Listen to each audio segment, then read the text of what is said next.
اعوذ باللہ من الشیطان الرجیم بسم اللہ الرحمن الرحیم۔ ویری ایموشنل بیان۔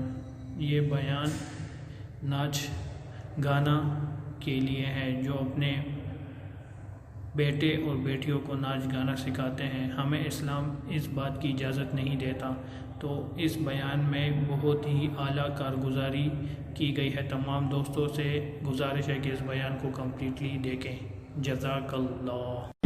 قرب قیامت میں اللہ کے نبی صلی اللہ علیہ وسلم نے فرمایا، قرب قیامت کی ایک علامت یہ ہے کہ لوگ زمین میں دھنسیں گے۔ اور عائشہ رضی اللہ عنہ فرمانے لگی، یا رسول اللہ، کیا جب اس امت کے اندر بھی ہوگا؟ فرمایا ہاں، اس امت کے اندر خسف بھی ہوگا، چہروں کی شکلیں بھی بدل جائیں گی اور آسمان سے پتھر بھی برسیں گے۔ پہلی امتوں میں تو یہ تھا کہ پوری امت اس عذاب میں شریک تھی، لیکن اس امت میں پوری امت پہ نہیں ہوگا۔ انفرادی علاقے، محفلیں، بعض جگہیں، بعض مقامات زمین میں دھنس جائیں گے، شکلیں ان کی مسخ ہو جائیں گی اور آسمان سے پتھر ہوں گے۔ تو عائشہ فرمانے لگی، یا رسول اللہ، انہلک وفینا الصالحون، اس امت کے نیک لوگ بھی موجود ہوں گے پھر بھی یہ ہلاکت ہوگی؟ فرمایا ہاں، اذا ظہر الخبث، جب گندگی زیادہ ہو جائے گی تو پھر اللہ کی یہ پکڑ آئے گی۔ پھر رسول اللہ صلی اللہ علیہ وسلم نے اپنی زبان میں بتایا کہ یہ خسف کب ہوگا، زمین میں دھنسنا قرب قیامت میں کن گناہوں پر ہوگا؟ تو فرمایا المجاہرہ بالغناء والرفث، جب ناچ گانا کھلے عام ہونے لگ جائے، جب ناچ گانا کھلے عام ہو جائے گا، والمغازف، اور آلات موسیقی کھلے عام ہو جائیں گے، وشرب الخمور، اور شرابیں کھلے عام پی جائیں گی۔ عمران ابن حسین فرمانے لگے رضی اللہ تعالیٰ عنہ، رسول اللہ صلی اللہ علیہ وسلم نے فرمایا، فی هذه الامہ خسف ومسخ وقذف، اس امت کے اندر بھی زمین میں دھنسنا ہوگا، شکلوں کا مسخ ہونا ہوگا، آسمان سے پتھروں کا بارش ہوگی، لیکن کب؟ یا رسول اللہ، مسلمانوں میں ہوگا۔ آپ نے فرمایا ومتى ذلك، اس کے علاوہ کون، اور اس کے علاوہ کس پر؟ فرمایا جب یہ مسلمان اسلام کے نام لیوا، اذا ظہرت القینات والمغازف وشربت الخمور، گانے بجانے والیاں اور آلات موسیقی کی جب کثرت ہو جائے گی اور شرابیں پی جائیں گی، پھر اس امت کے اندر بھی زمین میں دھنسنا ہوگا۔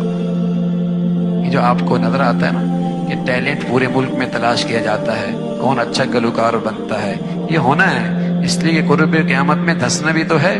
جب تک یہ ٹیلنٹ تلاش نہیں ہوگا اس وقت تک یہ عام کیسے ہوگا؟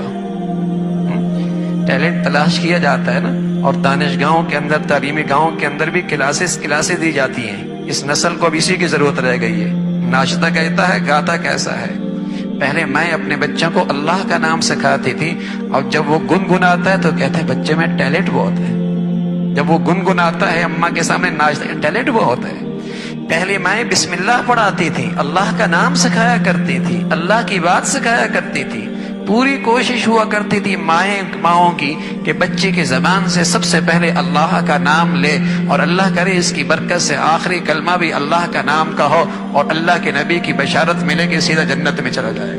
لیکن اب کیا ہے، مائیں بچوں کو جب سینے سے لگاتی، چھاتی سے لگاتی تو ان کی تربیت کرتی تھی، حسبی ربی جل اللہ ما فی قلبی غیر اللہ نور محمد صلی اللہ لا الہ الا اللہ لا الہ الا اللہ، دودھ پلا رہی ہوتی اور ان کے کانوں پہ ہاتھ رکھ کے انہیں یوں لوریاں دے رہی ہوتی، اور ان کے زبان سے یہ الفاظ ہوتے تھے تاکہ بچے کے دل کی دنیا میں یہ چیزیں نقش ہو جائیں، اور جب وہ زبان کھولے تو اللہ کا نام لے، زبان کھولے تو اللہ کا نام لے، اللہ کا نام لے۔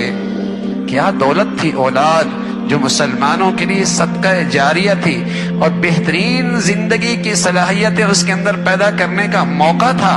کیا بڑی دولت تھی کہ مسلمان اس میں سرمایہ کاری کرتا، اپنے وسائل لگاتا، اپنی صلاحیتیں لگاتا، اپنی توجہ دیتا، تاکہ اس سرمایہ کاری سے ایسی چیز بنے کہ کھربوں سال کی زندگی میں اس کے لیے صدقہ جاریہ بنے، اور دنیا کے چند ٹکوں کے خاطر اس کی آخرت بھی برباد کرتا ہے اور اپنے بھی آخرت برباد کرتا ہے، اپنی بھی آخرت برباد کرتا ہے۔ تو رسول اللہ صلی اللہ علیہ وسلم نے فرمایا اس امت میں خسف ہوگا جب آلات موسیقی اور گانا بجانا اور ناچنا عام ہو جائے. شریف گھرانوں کی عورتیں، ہاں شریف گھرانوں کی شادیاں، وہاں بھی اسٹیج اب سجتا ہے. جہاں ان کی نسلوں میں کبھی تصور بھی نہیں تھا کہ ان کی شادیوں کے اندر بھی اسٹیج پہ یہ سب کچھ ہوگا، لیکن ہو رہا، یہ سب کچھ ہو رہا ہے. اور قیامت کی شکل بھی پوری تو ہونی ہے. اللہ رب العزت ہمیں، ہماری نسلوں کو، ہماری اولادوں کو ان فتنوں سے اور ان گندگیوں سے ہمیشہ محفوظ فرمائے، اور اللہ اپنی ناراضگی سے، غضب سے ہمیشہ محفوظ فرمائے. تو میرے بھائیوں، جس طرح ہم نے یہ کارگزاری سنی، آپ لوگ اس سے اندازہ کیجئے کہ ہمیں اللہ کے اور اللہ کے رسول صلی اللہ علیہ وآلہ وسلم کے احکامات کو فالو کرنا چاہیے اور اس پر عمل پیرا ہونا چاہیے، نہ کہ اپنے بچوں کو ناچ گانا سکھائے بلکہ دین کی تعلیم دے. جزاک اللہ.